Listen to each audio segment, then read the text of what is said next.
Hi guys, punta tayo ngayon sa Palayan at puntahan po natin yung magtuturtol ngayon, yung turtle na ginagamit po sa Palayan. Tara tayo, dito yung... Guys, at andito nga tayo ngayon sa Sibuyan, Romblon at magtuturtol po tayo para mas lalo pong lumambot yung lupa bago po taniman ng palay. So yan, bibisitahin po natin yung nagtatrabaho dito sa Palayan ni Tatay dito sa Pili. At susurpresahin po natin siya, bibigyan po natin siya ng regalo at pang merienda niya. Dito guys, ayan, tatawid tayo guys. Ayan, kung gaano po kalalim yung Palayan dahil putik po yan guys. Kasi kailangan maputik, malambot muna bago ito taniman ng palay. So ang ginahambay po nindang turtle atong tawag dito. Para pagkatapos ito ninda, anong ginobra? Para ang sumunod dyan ay surod. Ayan, at inaabot na natin sa ating bibigyan po ng Christmas gift para ngayong holiday season. At yan, tuturuan na po tayo ni Big Boy kung paano ang proper na pagturtol. Kaya guys, tara, samahan nyo ako at magturtol na po tayo. Sarap sa experience, sarap sa pakiramdam. Let's turtle time or bao. Tara!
Dugay na.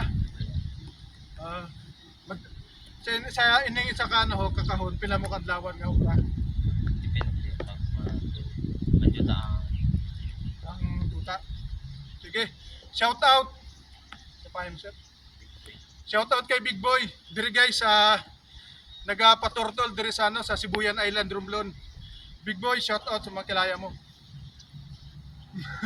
Shout out mo sa mga kilaya mo. shout out juga kay John Chris Perez, kay John Rex Rubin, kay pinsan ko. Sige, salamat kita sa pag-experience. Thank you for watching. See you on my next vlogs.